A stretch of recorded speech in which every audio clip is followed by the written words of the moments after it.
Olá, começa agora mais um programa Novos Tempos. As desigualdades sociais e o déficit de políticas públicas básicas no nosso país têm raízes antigas. A moradia digna é direito previsto na Constituição, mas a falta de acesso a ela para muitas famílias pobres provoca, principalmente nas grandes cidades, como Belo Horizonte, o surgimento do fenômeno das ocupações urbanas. Atualmente, milhares de pessoas sobrevivem em espaços desocupados, propriedades públicas ou particulares, quase sempre sem infraestrutura mínima, como saneamento básico, iluminação e escolas. Mas quem são essas pessoas? Como é a rotina nessas ocupações? Como está o diálogo destas famílias com as instituições sociopolíticas? Houve avanços nos últimos anos? Vamos começar ouvindo a opinião da população sobre o tema. Elas não têm espaço na cidade, então é mais natural que isso aconteça.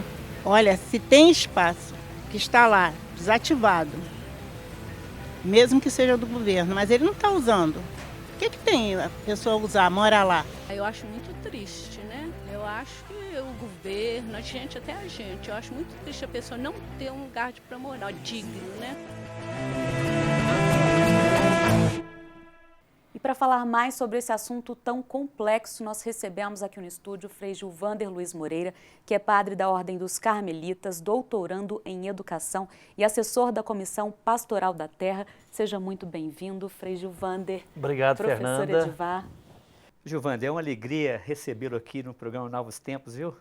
Prazer todo meu, Edivar. Obrigado pelo convite. Eu sei que é uma responsabilidade estar aqui, mas vamos lá. E esse prazer, ele aumenta mais para essa conversa, porque a gente sabe da sua luta, a gente acompanha um pouco a sua caminhada. E eu queria começar essa conversa, já que o tema nosso é esse, né, que você falasse das ocupações na Grande Belo Horizonte. Que pé que está, quantas são as ocupações, quantas famílias são envolvidas. Faz para nós, para o nosso espectador, um retrato da realidade das ocupações na nossa cidade.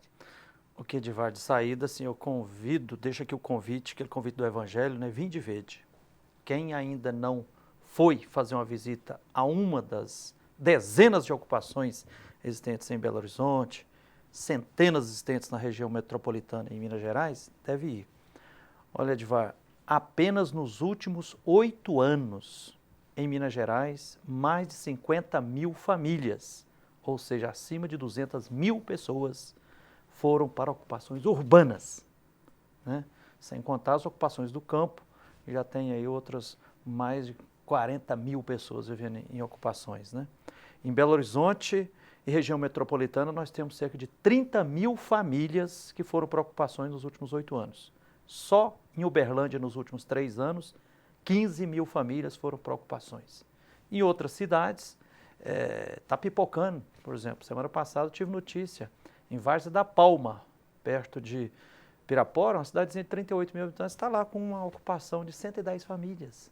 Em Unai, noroeste de Minas, né, onde agora, no próximo dia 22, aliás, vai ser julgados os incriminados lá, iniciados como os mandantes do assassinato dos fiscais, em Unai tem mais de 4 mil famílias cadastradas no movimento dos 100 Casas de Unai. Então a situação da moradia própria, digna e adequada, ela está se agravando muito, né? Infelizmente, por vários motivos. Primeiro, porque a reforma agrária, infelizmente, continua sendo um sonho. O processo de latifundiarização e de concentração da terra está crescendo assustadoramente. No agronegócio, graçando e as monoculturas tomando conta do território brasileiro. Com isso, continua o êxodo rural. E na cidade, por outro lado, as grandes cidades, principalmente, se tornando cidades-empresas, cidades-mercados, né? Belo Horizonte, para você ter uma ideia, nos últimos 10 anos, só a prefeitura demoliu, destruiu mais de 14 mil moradias. Para quê? Para arrumar moradia para automóveis, para alargar avenidas, fazer viadutos, né? E só 40% das famílias desse processo de urbanização do programa Vila Viva são reassentadas, 60% recebem uma indenização que sempre é injusta. A especulação imobiliária crescendo numa progressão geométrica.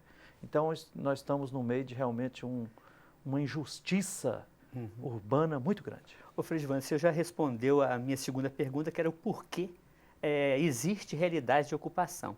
Mas eu gostaria de, dando continuidade à nossa conversa, que você nos falasse exatamente, porque os meios de comunicação, eles não retratam esses números todos. Eu conheço pessoas que trabalham junto comigo nessa universidade que ouvem falar que tem uma ou outra ocupação. Por que não há esse espaço de visibilidade na grande mídia? Porque a mídia, ela não é neutra, não é imparcial, e os proprietários dos grandes meios de comunicação são os donos das empresas ou donos dos imóveis. Então não interessa a esses grandes proprietários mostrar a realidade. Então normalmente cria-se uma cortina de fumaça, fala-se pouco e pior, fala negativamente, criminalizando, satanizando, difamando, né? Edivar, eu sou testemunha, me comove muito de ver assim, mães chorando quando ouvem ou lê ou vê notícias sobre as ocupações, que normalmente chamam de invasões, que lá tem os aproveitadores e tudo, mas de longe, de forma preconceituosa, né?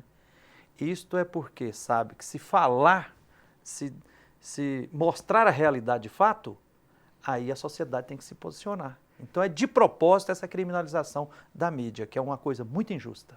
Agora, Frei Giovanni, nós vamos dar uma pausa na nossa conversa e vamos ver o que os nossos espectadores estão comentando sobre isso. Beleza. Nas redes sociais. Vamos lá. É isso mesmo, o assunto também gera muita polêmica nas redes sociais. Veja no quadro hashtag.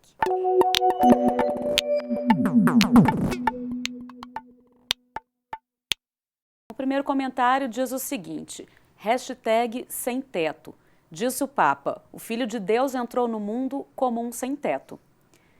Um outro comentário diz, cegueira social, hashtag pobre, triste, sem teto, sem lar, hipocrisia e corrupção. E um último comentário diz, esses sem teto com cartazes pedindo água para ganhar simpatia do povo, mas não acham errado invadir várzeas e áreas de proteção.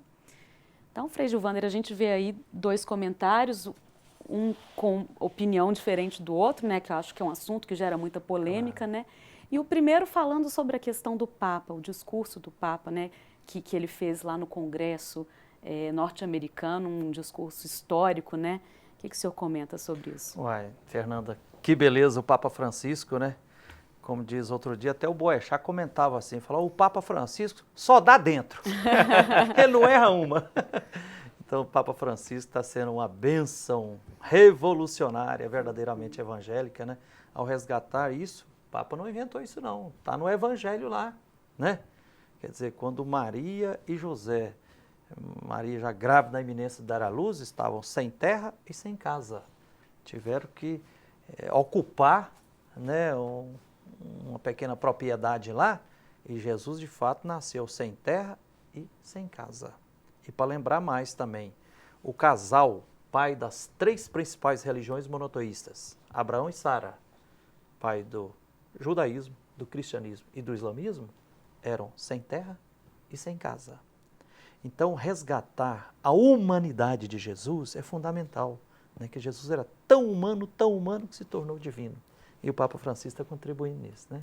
Agora, Fernando, o outro comentário da pessoa fala assim, os sem casa estão ocupando áreas ambientais?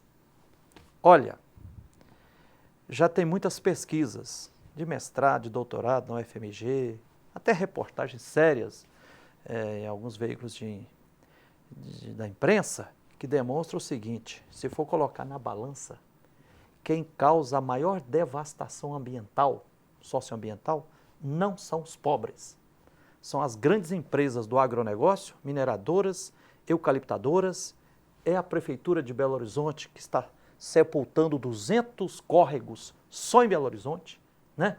São 500 cidades da bacia São Franciscano que ainda não tratam nem 20% do esgoto e joga in natura no Velho Chico, né? Todas as grandes obras de Belo Horizonte, se for citar os grandes supermercados, os grandes shoppings, todos construídos em cima de área ambiental. Aí nisso aí fazem vistas grossas, né? No interior de Minas, o pessoal diz assim, IEF, IGAM, normalmente Polícia Ambiental, o que é? Linha dura com os pobres quando afeta um pouquinho lá o meio ambiente. E generosos ao extremo com os poderosos. Então não aqui, a responsabilidade ambiental é de todos, mas não vale essa desculpa de dizer. Inclusive lembrar aqui, lá em Teresópolis, aconteceu uma grande ocupação lá e aconteceu em cima de uma área ambiental. E aí foi uma grande demanda judicial, uma grande luta política, e no final o Poder Judiciário do Rio de Janeiro definiu, falou, entre o direito à moradia, um direito fundamental assegurado na Constituição, dignidade humana e a preservação ambiental, esse aqui está acima. E aí deixou o povo ficar lá, né? Então é claro que nós temos que hoje, diante do aquecimento global, esclarecimento global, dessa devastação ambiental sem precedentes na história, todos nós temos que ter a responsabilidade de trilharmos um estilo de vida simples, austero e preservar ao máximo.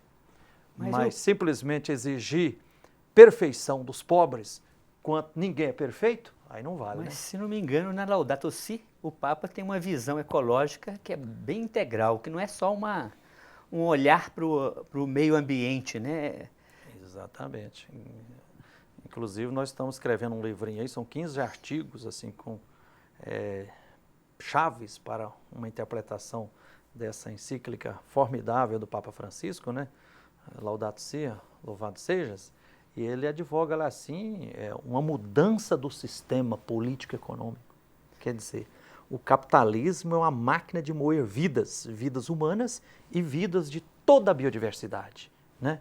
Então a saída realmente é um outro sistema com um estilo de vida simples, austero, né? Onde o sentido da vida esteja na amizade, na solidariedade, na justiça, e não no ter, consumir, comprar, né? Nós estamos começando essa conversa aqui e nós vamos já chamar o primeiro intervalo. Vamos lá. Chegamos ao fim do primeiro bloco. Fernanda, com você. No próximo bloco, nós vamos mostrar a realidade de uma ocupação da capital mineira e dar continuidade à nossa conversa aqui no estúdio. A gente volta já já.